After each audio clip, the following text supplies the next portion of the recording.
location, and check in with him at the end of the day. I'll update you next week if I'm still alive. Thanks. Update 3 days later.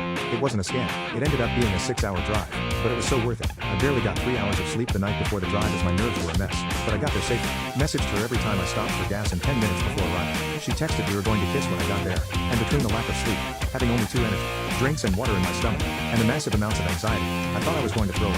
Finally, I get there and she comes running up expecting a kiss, and what do? Just a hug. I could feel her entering the embrace expecting a kiss. Ugh, I felt so bad. Then I asked her to tour the place and give me her vision of each room. I didn't hear anything she said because of all the emotions rushing through her. By the time we looped back to the kitchen I just went for, gave her probably the worst kiss she'd ever received, partly because at this point, I was starting to shake. I then said I needed to get my bag out of my car, but before I got to the door, she stopped me and asked if I wanted to try again. The third time was the charm. It was amazing. We went to a museum to just walk around and chat. She ended up holding her hand, and of course, the shakes returned. She commented about it, and I just told her, I really wanted to be here, but I hadn't had much sleep, and I've been super anxious about the meetup for days.